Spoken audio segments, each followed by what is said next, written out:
الحمد لله نحمده ونستعينه ونستغفره ونؤمن به ونتوكل عليه ونعوذ بالله من شرور أنفسنا ومن سيئات أعمالنا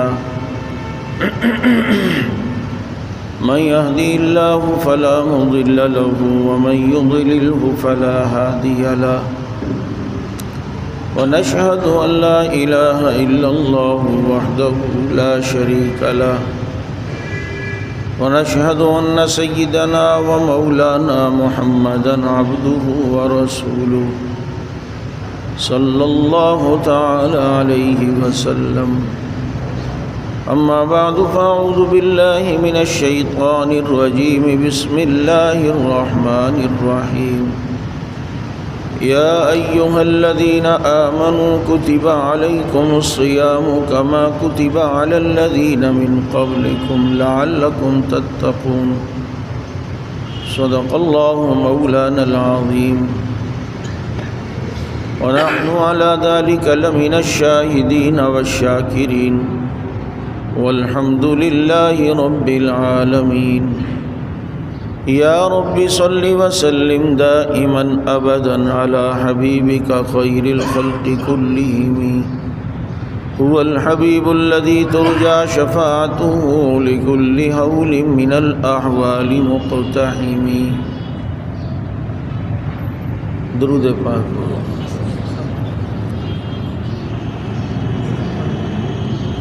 واجب الاحترام شعبان کے مہینے کی مناسبت سے کچھ جمعے سے آپ کے سامنے شعبان میں ہونے والے کچھ ایسے واقعات جو تاریخ کا حصہ بنے اس حوالے سے گفتگو ہو رہی تھی، جس میں قبلے کا بیت المقدس سے بیت اللہ کی طرف ہونا، مسجد زرار کا منافقین کے باڑے کا گرانا، تیمم شعبان میں سہولت ملی، اس عنوان پر بات ہوئی. حضرت مغیرہ بن شعبہ رضی اللہ تعالی عنہ کا کچھ تعارف ہوا، جن کی وفات شعبان میں ہوئی. امام اعظم امام ابو حنیفہ رحمۃ اللہ علیہ کی وفات شعبان میں ہوئی. اس حوالے سے حضرت کی سیرت پر مختصراً بات کی تھی، اور دیگر واقعات اس مہینے میں ہوئے. حضرت ثوبان رضی اللہ تعالیٰ عنہ شعبان میں ان کا انتقال ہوا. حضرت ارباز بن ساریہ، کتنا پیارا نام ہے، ثوبان، ارباز. ایسے صحابہ کرام کے نام بھی رکھیں کہ جن کے نام زیادہ عوام کی زبان پر نہیں ہیں، لیکن بہت پیارے پیارے نام ہیں. مقداد ہے، تمیم ہے، ارباز ہے، عبادہ ہے، ثوبان ہے، اور اس کے علاوہ اتبان ہے، شکران ہے. یہ سارے نبی کے صحابہ کے نام ہیں. اللہ کرے آپ میں سے ہم میں سے اللہ سب کو ایسے درجن درجن دے، تو پھر سب یہی نام رکھیں، ایک ساتھ ہی ہو جائے کام. یہ بھی پریشان ہو کر آمین نہیں کہہ رہے کہ مہنگائی کے دور میں جب وہ دے گا تو خرچے بھی پورے انتظام اللہ تعالیٰ غیب سے کرے گا. سمجھ آ گئی؟ تو یہ شعبان کے مہینے میں جہاں اور واقعات ہوئے، وہیں پر اس شعبان میں 1974 میں 7 ستمبر کو مسلمانوں نے قادیانیت کے خلاف لڑی جانے والی جنگ الحمدللہ جیتی، اور آپ کی نیشنل اسمبلی سے غلام احمد قادیانی کے ماننے والوں کو غیر مسلم اقلیت فرقہ قرار دیا گیا، مذہب قرار دیا گیا کہ ان کا اسلام سے کوئی تعلق نہیں. ظاہر بات ہے میرے نبی کے بعد اگر کوئی نیا نبی مانے تو اس کا اسلام سے کوئی تعلق نہیں ہے. آپ صلی اللہ تعالی علیہ وسلم نبوت کے محل کی وہ آخری اینٹ ہے جسے اللہ نے وہاں لگا دی، اب کوئی گنجائش ہی نہیں ہے کسی اور نبی کے آنے کی۔ اس لیے اس قسم کے وساوس جو آج کل سوشل میڈیا کے ذریعے سے ڈالے جاتے ہیں، میں حیران ہوتا ہوں، حسن و جمال کے پیکر پیغمبر کو چھوڑ کر ایک کانے اور دجال اور جھوٹے اور مکار کو نبی مان رہے ہیں لوگ۔ یہ ساری باتیں مرزا میں تھی۔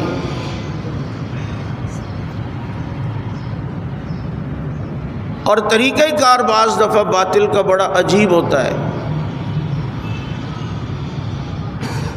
جیسے آج کل کبھی وہ ملتے ہیں اور کہتے ہیں یار دیکھو کچھ بھی نہیں، آپ مانو یا نہیں، لیکن استخارہ تو کر لو نا کہ مرزا صاحب نبی ہیں یا نہیں۔ یا کوئی باطل یا غیر مسلم کے متعلق ہے کہ یار تم استخارہ تو کر لو نا کہ ایرانی دجال وہ مسلمان ہیں یا نہیں۔ یہ ایک طریقہ کار ہے۔ یہ آپ کے ایک بہت بڑے عہدے پر ایک شخص تھا، ریٹائرڈ تھا فوج سے، اس کو کسی نے یوں تبلیغ کی، اس نے کہا نہیں بھائی ہم ختم نبوت کے قائل ہیں۔ اس کو کہا کہ آپ استخارہ تو کر لیں، اس میں کیا ہے۔ اس نے دوستی کی بنیاد پہ استخارہ کیا۔ اس نے رات کو دیکھا کہ ایک بڑی کرسی پر مرزا غلام احمد قادیانی بیٹھا ہے اور وہ کہتا ہے کہ میں نبی ہوں، مجھے نبی مان لو۔ صبح وہ جب اٹھا، اب تو اس کا دماغ ہی کچھ اور بن گیا تھا۔ اس کو آس پاس کے اور مسلمان لوگوں نے بڑا اس نے کہا جب ایک چیز میں نے اپنی آنکھوں سے دیکھ لی ہے تو میں کیسے انکار کر سکتا ہوں، اور پھر ان کا مبلغ بنا۔ اور جب ان کے پاس کسی نے لایا، کسی عالم کو یا اس فن کے ماہر کو، وہ کہتا ہے یار میرے پاس آپ جو دلیل بھی دیں، میں نے جب اپنی آنکھوں سے دیکھ لیا تو میں اب کیا کر سکتا ہوں، میں نے تو اپنی آنکھوں سے دیکھا ہے۔ اللہ تعالیٰ نور سے بھر دے مولانا یوسف لدھیانوی شہید رحمۃ اللہ علیہ کی قبر کو، اور کروڑوں رحمتیں ان پہ نازل فرمائیں۔ ان کی کسی طرح ملاقات کرائی گئی تو اس نے کہا کہ بھائی جس کو بھی لے آؤ۔ حضرت لدھیانوی شہید رحمۃ اللہ علیہ نے جب اسے سمجھایا اور کہا، اس نے کہا دیکھیں حضرت بات یہ ہے کہ میں بحث نہیں کرتا، آج اتنے سال ہو گئے میں اب ان کا مبلغ بھی ہوں، یہ ہوا میں نے جب اپنی آنکھوں سے دیکھا۔ پھر تو حضرت نے فرمایا بیٹا بات یہ ہے، جب تجھے اس نے کہا کہ تو استخارہ کر لے اور جب تو اس استخارے پہ راضی ہوا تو اس استخارے پہ راضی ہوتے ہی تو کافر ہو گیا۔ اب جب تیرا اسلام سے تعلق نہیں رہا تو خواب میں جب تو نے پھر ایک کافری کو نبی بنے ہوئے دیکھنا ہے نا۔ جب یہ بات اس نے سنی اور اللہ تعالیٰ نے ہدایت تو دینی تھی اس کو دماغ پہ ایک جھٹکا لگا۔ اس نے کہا یہ بات تو آج تک مجھے کسی نے اس انداز میں نہیں سکھائی، کیونکہ فرمایا کہ ختم نبوت کا مسئلہ اتنا نازک ہے کہ امام ابو حنیفہ رحمۃ اللہ علیہ فرماتے ہیں اگر نبی کے بعد کسی نے نبوت کا دعویٰ کیا اور کہا کہ میں نبی ہوں، اور کسی نے اس کو کہا اگر تو نبی ہے تو کوئی دلیل بتا، کوئی معجزہ بتا، تو جب کسی سے معجزہ طلب کسی نے کیا جھوٹے پیغمبر سے، ایسا معجزہ طلب کرنے والا اسی وقت کافر ہو جائے گا، اسے نبی کی ختم نبوت پہ شک ہو گیا۔ بھائی جب نبی آخری ہیں تو اب کوئی ہوا میں اڑ کے دکھائے، پھوکے مار کے پہاڑوں کو ادھر کر دے، آگ لگا دے سمندروں پہ، جو کچھ بھی شعبدہ بازی کرے، خدا کی قسم میرے نبی کے بعد کوئی نیا نبی نہیں آ سکتا ہے۔ تو فرمایا کہ جب تو نے استخارے کا ارادہ کیا تو اسی وقت کافر ہو گیا۔ جب کافر ہو گیا تو پھر تجھے اس کے خواب میں تو پھر ایسے ہی دجالی والے خواب آئیں گے۔ یہ جواب اس شخص کی ہدایت کا ذریعہ بنا اور پھر وہ مسلمانوں کا مبلغ بنا۔ تو یہ ایک طریقہ کار ہوتے ہیں جو آج لوگ اس طریقے سے لوگوں کو گمراہ کرتے ہیں۔ یہ اندرون سندھ کتنے لوگ ہیں جو اگر ایک پیڑھی پیچھے دیکھو، نسل پیچھے دیکھو، سارے سنی مسلمان، یہ نئی نسل کا کیا ہوا؟ ساتھ پڑوسی نے کہہ دیا تو علم لگا دے، پنجہ لگا دے، دیکھنا تیرے گھر سے پریشانیاں دور ہو جائیں گی، یہ ہو جائے گا وہ، اس نے لگا لیا۔ اب لگا لیا تو لگا ہی رہا۔ یہ تو کہہ رہے ہیں اس سے میں نے یہی کام کیا ہے، لیکن جو نئی نسل آئی اس نے اپنے گھر میں پیدا ہوتے یہ چیز دیکھی، تو بعد والے جو نسل ہے وہ تو یہی سمجھتی ہے کہ میرے ماں باپ دادا اسی مذہب پر تھے، اس طریقے سے وہ گروہ اتنی لمبی دور کی سوچتا ہے اور ہمیں پرواہ نہیں، پتہ ہی نہیں۔ اسے پتہ ہے کہ اگر یہ کھیپ نہیں تو اس سے آنے والی اگلی کھیپ اسے میں اپنے قابو میں کر لوں گا۔ تو مرزا غلام احمد قادیانی یہ اسی فرقے کو مرزائیوں کو اسی شعبان کے مہینے میں غیر مسلم اقلیت فرقہ قرار دیا گیا۔ اور عجیب بات یہ ہے، قدرت کا بھی عجیب اتفاق ہے کہ ختم نبوت کا منکر یہ مسلمہ پنجاب تھا، اس کے غیر مسلم ہونے کا متفقہ طور پر مسلمانوں نے قانون بنایا، اور اسی شعبان کے مہینے میں ختم نبوت کا ایک منکر جس نے خود نبی کے دور میں نبوت کا دعویٰ کیا، جسے مسیلمہ کذاب کہتے ہیں، یمامہ کے مقام پر حضرت خالد بن ولید رضی اللہ تعالی عنہ کی سربراہی میں لڑی جانے والی جنگ، اور حضرت صدیق اکبر رضی اللہ تعالی عنہ کے دور خلافت میں لڑی جانے والی یہ یمامہ کی جنگ، جس میں نبی جھوٹے نبی ہونے کا دعویٰ کرنے والا مسلمہ کذاب اس کا قلعہ قما اور اسے جو صفحہ ہستی سے مٹا کر اس کے فتنے کو جڑ سے ختم کیا، تو وہ بھی مہینہ شعبان کا ہی تھا۔ ایسے ایسے شعبدے باز لوگ دنیا میں آئے جنہوں نے پتہ نہیں کیا کیا کچھ کر کے دکھایا کہ نبی ہوں۔ ایک اسحاق نام کا شخص تھا، حافظ تھا پکا، کسی دوسرے علاقے میں چلا گیا جہاں جانتے نہیں تھے لوگ، کسی دوسرے ملک میں، وہاں مسجد میں پڑا رہتا، لوگ مسافر دیکھ کر اس کو کوئی کھانا دیتے، وہیں رہتا۔ ایک چھوٹی سی اس کو حجرہ بنا کے دے دیا، لیکن وہ بولتا نہیں تھا، گونگا بن گیا جان بوجھ کے۔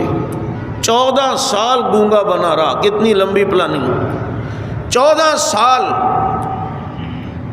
آگے مشن تو کچھ اور تھا، ذہن تو کچھ اور تھا، اور لوگوں کی نظروں میں بھی تھا درویش آدمی ہے، بس اکیلا رہتا ہے، کبھی کسی سے بات ہی نہیں کی، آگے پیچھے کوئی ہے بھی نہیں۔ 14 سال بعد جو ہے مسجد میں آیا تو قرآن بہترین انداز میں پڑھنے لگا۔ ایک کو پتہ چلا، دوسرے کو تھی، وہ اسحاق گونگا، وہ تو بولنے اور بولتے ہی قرآن۔ لوگ آئے اور کہا کہ بھائی یہ کیسے ہو گیا؟ اس نے کہا بس نہیں پوچھو، میں جا رہا ہوں۔ آیا کہ حجرے کا دروازہ بند کر دیا۔ انہوں نے کہا بھائی بتاؤ۔ نے کہا میں اگر بتاؤں گا نا تم مجھے قتل کر دو گے۔ انہوں نے کہا ہم نہیں کچھ کہیں گے، آپ بتاؤ کیا ہوا ہے؟ کہ رات جو ہے وہ مجھ پر وحی آئی اور اللہ نے مجھے نبوت دے دی اور میری زبان صحیح کر دی، اور دیکھو آج میں قرآن تو پڑھ نہیں سکتا تھا، آج میں تمہارے سامنے قرآن بھی پڑھ رہا ہوں۔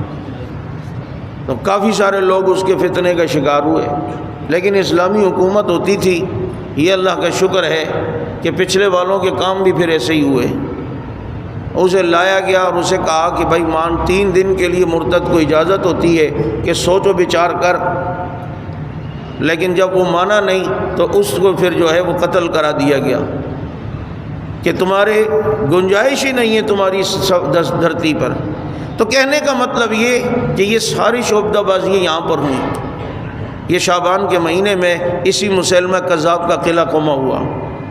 میرے دوستو، شعبان یہ وہ مہینہ ہے جس کو اللہ نے رمضان کے ساتھ رکھا، اور آپ کو پتہ ہے کہ برکت والی چیز کے ساتھ جو چیز جڑی ہوئی ہو تو اس میں بھی برکت آ جاتی ہے۔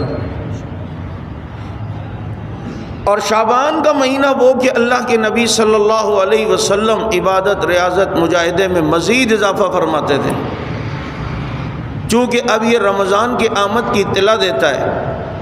تو ابھی سے ہم نے کچھ اپنا ٹائم ٹیبل بنانا ہے کہ ہم نے رمضان یوں گزارنا ہے، اس کے اوقات کو یوں قیمتی بنانا ہے۔ ایسا نہیں ہے کہ جناب ہم نے ایسی وقت گزارا کر دیا اور پھر جب رمضان ختم ہوا تو جتھے کھوتی اتھے اڑ کھلوتی، جیسے پہلے تھا ویسے ہی بعد میں، تو پھر فائدہ کیا ہوا؟ رمضان کے روزے فرض کرنے کی لاجک کیا ہے؟ یا ایھا الذین آمنوا کتب علیکم الصیام کما کتب علی الذین من قبلکم لعلکم تتقون، ایمان والو تم پہ روزے فرض ہوئے۔ کتنے پیارے انداز میں خطاب کیا، اے وہ لوگوں جو ایمان لائے ہو، او ایمان والو تم ایمان والے ہو، تم پہ روزے فرض کیے گئے ہیں جیسا تم سے پہلے والوں پہ فرض ہوئے۔ اب جیسے تم سے پہلے والوں پہ فرض ہوئے، یہ تسلی دی یہ کہہ کر، کیونکہ جب ایک انسان کسی تکلیف میں یا دین کی خاطر کسی آزمائش میں پڑتا ہے اور اس پر کوئی امتحان یا آزمائش آتی ہے، وہ اپنے سے پہلے والوں کی جب سیرت، زندگی، ان کا اسوہ حسنہ جب سامنے لاتا ہے تو اسے حوصلہ ملتا ہے، اسے ایک دل کو ایک ٹھارس ملتی ہے، دل کو ایک سکون ملتا ہے، یار ہمارے اکابرین نے بھی تو یوں قربانی دی، ہمارے اسلاف نے بھی تو یوں قربانی دی ہے۔ آج دیکھیں نا کتنے لوگوں کو جو ان عظیمت کے کاموں میں حوصلے ہیں، یہ پچھلے والوں کی قربانیاں یاد رکھتے ہیں۔ آج تک کسی پہ تشدد ہو تو اس کے سامنے بلال پر ہونے والا تشدد ذہن میں آتا ہے، حضرت خباب کی سختیاں ذہن میں آتی ہیں، تو پچھلے والوں کو یاد کر کے بعد والوں کو تسلیاں ملتی ہیں۔ یہی اسلوب اپنایا اور بتایا ایمان والو تم سے پہلے والوں پہ بھی روزے فرض ہوئے، تم پر بھی ہو گئے، جیسے پہلے والے روزہ رکھ کے نہیں مرے تھے تم بھی نہیں مرو گے، انہیں کچھ نہیں ہوا تو تمہیں بھی کچھ نہیں ہوگا۔ اور ہمیں تو آسانیاں ملی، پہلے والے تو اگر بولتے تھے تو بولنے سے بھی روزہ ٹوٹ جاتا تھا، پہلے والوں کے روزے بھی کتنے سخت تھے۔ ایک شخص، اور یہ اسلام کے شروع میں بعض ایسی سختیاں تھیں، لیکن یہ نبی کے صحابہ ہیں، خدا کی قسم، جن کی خطا، جن کا سونا، جن کا کوئی ایسا عمل امت کے لیے اللہ نے کتنا فائدہ مند بنایا، ان کی خطاؤں کو بھی رحمت کی گھٹائیں بنا دیا۔ سمجھو ذرا نبی کے یاروں کو۔ حضرت عائشہ رضی اللہ تعالیٰ عنہ، ایک ہار کھونے کی غلطی ہو گئی، امت کو اس غلطی کے سبب دیکھو کیسے تیمم کی آسانی مل گئی۔ لگتا ہے آج روزہ تم لوگوں نے ابھی سے رکھنے شروع کر دیے نہ، ماشاءاللہ نہ سبحان، میں اتنی مشکل سے بول رہا ہوں، میرا گلا بیٹھا ہے۔ اور بچوں یہ یاد رکھنا، رمضان میں تمہیں پتہ ہے میں دوسرے پہلے گیئر میں چلتا ہوں، ہاں جو ابھی تھوڑا بہت ہے تو اس کے لے لو، رمضان میں یہ توقع نہیں رکھنا۔ تو عرض کرنے کا مطلب یہ ہے، اسلام کے شروع میں بھی بعض ایسی سختیاں تھیں، لیکن ایک شخص اگر افطاری کے وقت آیا اور اس کی آنکھ لگ گئی، اور جب یہ سویا ہوا ہے اور سوتے ہوئے میں افطاری کا ٹائم داخل ہو گیا، تو اب اسے اگلے دن کا بھی روزہ پورا رکھنا پڑے گا، یعنی کہ پوری رات کا بھی اور دن کو صبح دن کا بھی۔ یہ میرے نبی کے ایک صحابی، میرے نبی کے ایک ساتھی، گرمی کے روزے تھے، دن بھر کام کر کے مزدوری کر کے تھکے ہوئے گھر پہ آئے، بیوی سے کہا، انہوں نے کہا بس آپ بیٹھو میں لا رہی ہوں، افطاری کا ٹائم ہو رہا ہے۔ انہیں 1-2 منٹ ذرا لیٹ ہو گئے سامان لانے میں، اور ادھر ان کی آنکھ لگ گئی تو وہاں مغرب کا ٹائم داخل ہو گیا، اس میں ان کی آنکھ لگ گئی۔ اب جب آنکھ کھلی تو دیکھا کہ ٹائم تو ہو چکا ہے اور سوتے ہوئے میں ٹائم ہوا ہے، تو اب انہیں پوری رات اور دوسرے دن کا روزہ بھی رکھنا تھا، اور بھوک اور پیاس اور گرمی کی شدت، اور اتنا ہوا کہ کچھ دیر بعد وہ بے ہوش ہو گئے۔ تو اللہ رب العزت نے آسانی فرما دی اور فرمایا اب تمہارے لیے اب حکم یہ ہے کہ تم رات تک کھاؤ، یعنی تم اتم الصیام الی اللیل، بس اس کے بعد اگر تم سو بھی گئے، جاگ گئے، کچھ بھی ہوا، اب تمہیں کوئی پابندی نہیں ہے، سحری میں کھاؤ، اس کے بعد پھر افطاری کر لو، اب سو جاؤ یا کچھ بھی ہو، تمہارے لیے آسانی کر دی ہے، کیونکہ یہ سونا عام لوگوں کا سونا نہیں تھا، یہ سونا نبی کے یاروں کا سونا تھا، جن کے سونے کی تعریفیں اللہ کرتا ہے، کانوا قلیلا من اللیل ما یہجعون، اور جن کی نیند کی تعریفیں اللہ کرتا ہے، الذین یبیتون لربہم سجدا وقیاما، وہ تھوڑا سوتے ہیں اور پھر راتوں کو اٹھ کے اللہ کی عبادتوں میں لگتے ہیں۔ ہم سوتے ہیں تو کہتے ہیں جو سوتا ہے وہ کھوتا ہے، وہ سوتے تھے تو جو سوتا تھا تو وہ پاتا تھا، اور صرف وہ نہیں پاتا، دنیا کو آسانیاں دے کے جاتا۔ تو پہلے اتنی سختی، لیکن اللہ نے کیا، حضور اکرم صلی اللہ تعالی علیہ وسلم کے طفیل اللہ نے ہم پر آسانیاں کی، اور آج کتنی آسانیاں ہیں۔ بھول کے کھا لیا پی لیا، کہا ٹھیک ہے بھائی کوئی نہیں، اللہ نے کھلایا اللہ نے پلایا ہے، کوئی روزہ نہیں ٹوٹا، بول بھی سکتے ہو، اور کتنی آسانیاں ہو گئیں۔ تو کہنے کا مطلب یہ ہے کہ تسلی دی کہ پہلے والوں پہ روزے فرض ہوئے،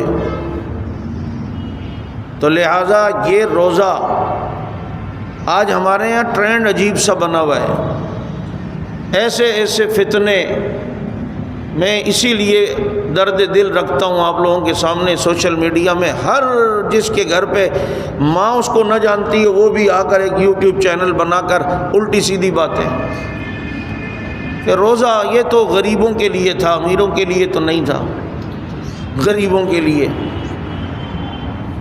روزہ اس نے رکھا ہے، اس امیر نے، جس کو اس کے رب نے کہا تھا اگر آپ کہو تو پہاڑ سونے کے بنا کے آپ کے پیچھے لگا دوں گا، ان امیروں نے رکھا ہے، اولئک هم الوارثون، جن کو اللہ نے جنت کے محلات کا وارث بنایا، ان امیروں نے رکھا ہے جن کے قدموں میں اللہ نے کیسر و کسریٰ کے خزانے لا کے رکھے۔ اور آج تمہاری سائنس اور تمہارے ڈاکٹر کہتے ہیں یہ روزہ انسانی صحت کے لیے بہت مفید ہے، معدے کو کچھ آرام ملتا ہے، اسے کچھ سکون ملتا ہے، اسے کچھ جناب ہضم کرنے میں تقویت ملتی ہے۔ تم آج ریسرچ کر رہے ہو اور میرے نبی اس کے فوائد پہلے بتا کے جا رہے ہیں، تو تم سے پہلے والوں پہ فرض ہوئے، تم پر بھی فرض ہیں، کیوں؟ لعلکم تتقون، تاکہ تم متقی بنو۔ اب روزے فرض اس لیے ہوئے کہ متقی بننا ہے، اور ہماری زندگی کا مقصد بھی یہی کہ ہم متقی بن کے زندگی گزاریں۔ اب متقی بنے تو کیا ملے گا؟ دو انعام، وَمَن يَتَّقِ اللَّهَ يَجْعَل لَّهُ مَخْرَجًا وَيَرْزُقْهُ مِنْ حَيْثُ لَا يَحْتَسِبُ، اللہ تنگ راستوں میں راستہ بنائے گا اور غیب سے روزی کا انتظام کرے گا، غیب سے بولو روزی کا انتظام۔ یہ دعویٰ کیا اللہ نے، اور پھر اس پر دلائل دیے، واقعات بتائے قرآن میں۔ حضرت مریم کو دیکھ لو، واقعہ بتا، کتنی متقیہ پرہیزگار، تو اللہ نے تنگ راستوں میں راستہ بنایا، بغیر شوہر کے اولاد ہو رہی ہے، حضرت مریم پریشان۔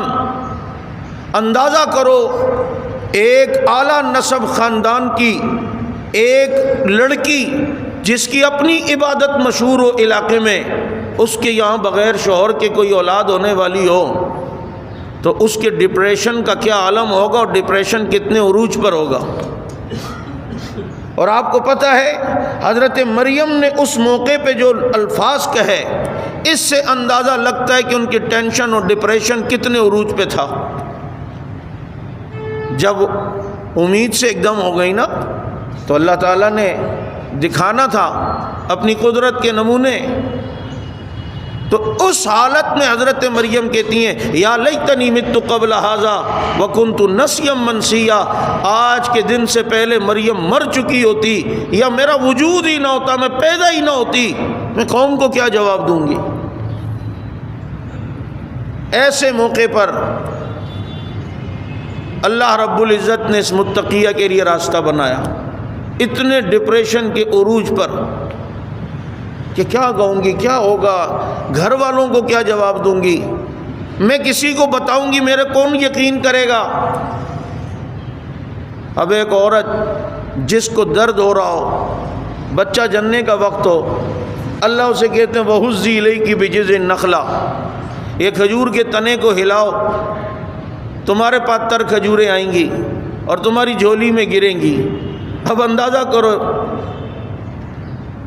یہ ان لوگوں کے لیے جو دین کے ہر معاملے میں عقل دیں گے، یار یہ لاجک میں سمجھ میں بات نہیں آتی، یہ فلسفہ میں سمجھ نہیں آتا، ہماری عقل میں نہیں آ رہی، یہ عقل میں آ رہی ہے بات۔ 50 آدمی کھجور کے تنے کو نہیں ہلا سکتے آج آپ میں سے، ہم میں سے، اور ایک ایسی عورت جو بیچارگی کے عالم میں ڈپریشن میں ہے، جس کے اپنے ابھی بیٹے کی ولادت ہونے والی ہے، ایسی عورت کو اللہ کہتے ہیں وَهُزِّي إِلَيْكِ، ہلاؤ اسے اپنی طرف۔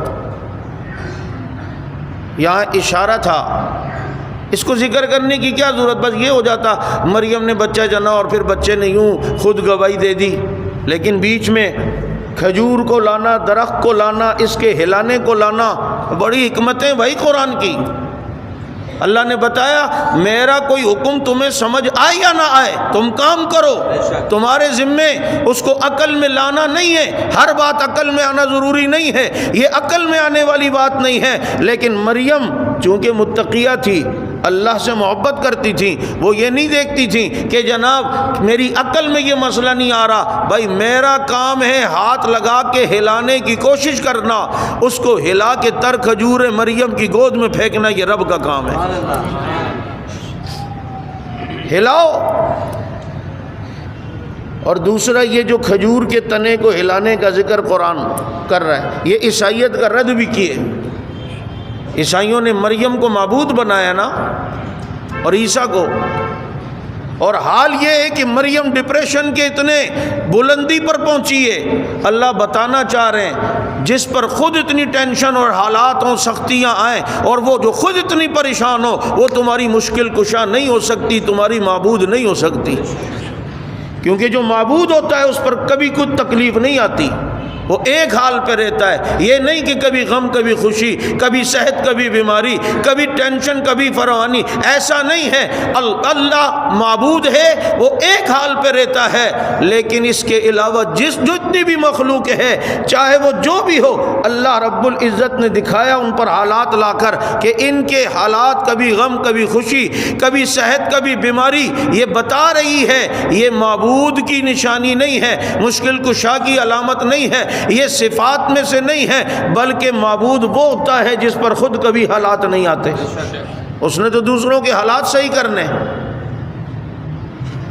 اور دوسرا 25 دسمبر کرسمس منا رہے ہیں، کیا کرسمس یعنی حضرت عیسیٰ کی پیدائش کا دن، یہ کھجور کو بیچ میں لا کر، کھجور کے تنے کو، کھجور گرے گی، اس عقیدے کا بھی رد کیا، کیونکہ دسمبر یہ سردیوں کا مہینہ ہوتا ہے، اور سردیوں میں کھجوریں ہوتی نہیں ہیں، درختوں پہ کھجوریں، سمجھ بات نہیں سمجھ آئی آپ کو، کھجوریں ہوتی نہیں ہیں، یہ رد کر دیا ہے۔ ذرا دیکھو، یہ بعد میں لوگ آئے جنہوں نے کہا دسمبر میں حضرت عیسیٰ پیدا ہوئے، کرسمس ہے 25 دسمبر، اور جناب یہ رد کر دیا، تمہیں کیا پتا وہ کب پیدا ہوئے ہیں، وہ تو گرمیوں کے دنوں میں ہوئے، یہ بتا رہی ہے علامتیں، تمہاری اپنی بائبل میں ہے کھجور ہلائیے اور کھجوریں آئی ہیں، اور بابا کھجوریں سردیوں میں نہیں گرمیوں میں ہوتی ہیں، اور ایسا بھی نہیں ہے آپ یہ کہو کہ یہ 2-4 ہزار سال پہلے کا واقعہ ہے، ہو سکتا ہے اس وقت دسمبر میں سردیاں، گرمی سردی کا تعلق سورج کے حرکات سے ہے، اور سورج آج لاکھوں سال سے ایک ہی ڈائریکشن میں چل رہا ہے، ایک ہی مدار میں چل رہا ہے، اور اسی میں ہر سال چلتا ہے، اور ایک بھی ذرا سا ادھر ادھر اپنی ڈائریکشن اس نے چینج نہیں کی ہے۔ آپ اندازہ کرو کہ آپ 1000 سال بعد والا ٹائم بھی ابھی نوٹ کر چکے ہو، آپ نے یہ جو جنتریاں بنائی ہیں نمازوں کی کہ جناب جنوری میں عصر اتنے بجے شروع ہوگی، عشاء اتنے بجے شروع ہوگی، اور جناب ظہر کا ٹائم اتنے بجے ہوگا، اب یہ 1000 سال تک جنوری کا آپ کے، کیونکہ اس کا تعلق سورج سے ہے، اور سورج اپنے جس مدار میں لاکھوں سال سے چلتا ہوا آ رہا ہے، آگے بھی ہزاروں سال تک اسی طرح چلتا رہے گا، تو رد کر دیا۔ کہ یہ تو کھجوریں، دسمبر تو سردی کے مہینے ہوتے ہیں، اس میں کھجوریں کہاں ہوتی ہیں؟ کیوں سکھر والوں، خیر پور والوں، اس مہینے میں آتی ہیں کھجوریں؟ پہلے کا اسٹاک رکھا ہوا ہوتا ہے جو ابھی سردی میں چلاؤ گے۔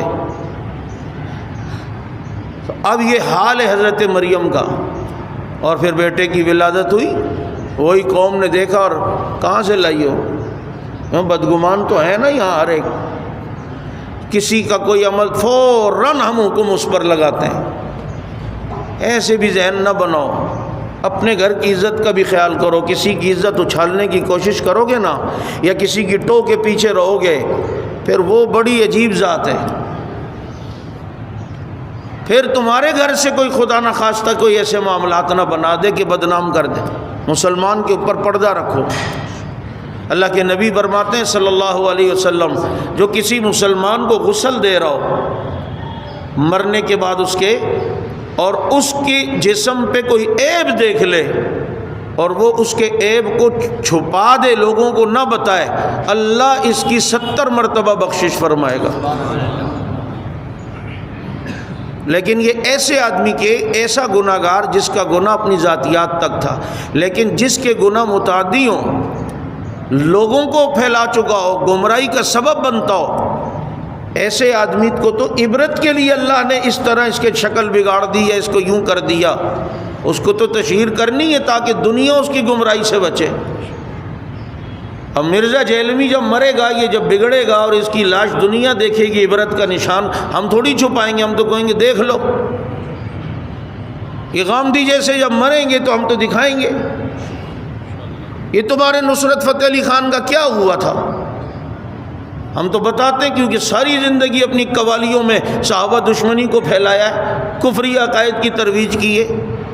لیکن ایسا مسلمان جس کے گناہ ذاتی ہوں، دوسروں تک نہ، لوگوں کی گمراہی کا سبب نہ بنتے ہوں، کوئی عیب دیکھ لو چھپا لو۔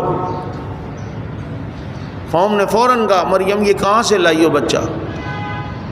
کیونکہ ہمارے یہاں بدگمانی تو بہت زیادہ ہے، کوئی کسی کے گھر سے نکل رہا ہو، کوئی اس کا کزن رشتہ دار، یہ کیوں آیا تھا اس ٹائم، ہاں یہ کیوں نکل کے آ رہا ہے؟ اسی لیے سنت عمل یہ ہے، کوئی مہمان آیا کرے اسے گھر کے دروازے تک رخصت کرنے کے لیے خود آؤ۔ ہم مہمان کو اچھا جا رہے ہو وہیں صوفے سے، اچھا ٹھیک ہے السلام علیکم، جا تو اکیلے جا۔ بدگمانی کرنی بھی نہیں چاہیے، اور بدگمانی کا موقع دینا بھی نہیں چاہیے کسی کو۔ تمہیں بھرے روڈ میں کوئی زمزم کا پانی دے رہا ہے، پتہ چلا حضرت صوفی صاحب زمزم تو کھڑے ہو کے پینا چاہیے، پی رہا ہے، اور 10 آدمی دیکھیں گے ادھر داڑھی رکھ کے کھڑے ہو کے پانی پی رہا ہے، اس کو پتہ بھی نہیں ہے، اس کو کیا پتہ یہ زمزم پی رہا ہے؟ تو بولنے کا موقع تو نے خود دیا نا۔ میرے نبی رات اپنی بیوی کے ساتھ کہیں جا رہے، ایک صحابی پہ نظر پڑی، فرمایا ادھر آؤ یہ میری بیوی ہے۔ اللہ کے نبی میں آپ پہ کوئی شک کرتا، فرمایا نہیں، شیطان انسان کی رگوں میں اس کا وسوسہ خون کی طرح چلتا ہے۔ بتا دیا کہ ایسے موقع بھی نہ دو نا۔ تو اب دیکھو مریم کے تقوی کی بدولت اللہ نے راستہ بنایا، اور حضرت عیسیٰ علیہ السلام مریم کے حق میں بولے، ماں کے حق میں بولے، اور بول کے بتایا کہ وقت بولنے کا نہ بھی ہو، لیکن جب انگلیاں ماں پہ اٹھ رہی ہوں تو بیٹے کو بولنا پڑتا ہے، بیٹے کو بولنا پڑتا ہے۔ آج انگلیاں حضرت عائشہ پہ اٹھیں، حفصہ پہ اٹھیں، ہماری ماں پر اٹھیں، اور آج بیٹا کے حالات اجازت نہیں دے رہے، وقت نہیں ہے بولنے کا، کچھ ہو نہ جائے۔ نہیں، عیسیٰ بتا رہے وقت تو میرا بھی نہیں ہے بولنے کا، لیکن کیا کروں، انگلی ماں پر اٹھی ہے، اور جب انگلی ماں پر اٹھتی ہے، حلالی بیٹا ماں کے حق میں میدان میں آتا ہے اور بول کے دکھاتا ہے۔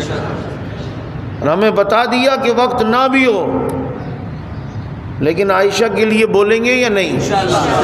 امی عائشہ کے دوپٹے کے لیے، حفاظت کے لیے بولیں گے یا نہیں؟ بس رمضان کی تیاری ابھی سے ذہنی طور پہ کریں، ابھی سے کچھ عبادت میں اضافہ کریں، کچھ نوافل میں اضافہ کر دیں، کچھ تلاوت میں اضافہ کر دیں، کچھ فیس بک سے ابھی سے جان چھڑانا شروع کر دیں، کچھ ادھر ادھر کی باتوں سے ابھی سے جان چھڑانا شروع کر دیں، اور اگر بات ہوتی ہے کسی سے تو یہ بھی ذرا ختم کر دو۔ رمضان میں جو ہے نا معاملہ جو ہے وہ اپنا سیدھا رکھو، صحیح رکھو، کیونکہ بھائی یہ رمضان ہے، جس مہینے میں عبادت کا ثواب بڑھایا جاتا ہے تو گناہ کا وبال بھی بڑھا دیا جاتا ہے. سمجھ آ گئی؟ پھر گناہ بھی بڑی انسان کو تباہ نہ کر دے ایسے گناہ. اللہ تعالی ہماری حفاظت فرما دے. اللہ پاک ہمیں سمجھ عمل کی توفیق عطا فرمائے. وآخر دعوانا الحمد للہ رب العالمین.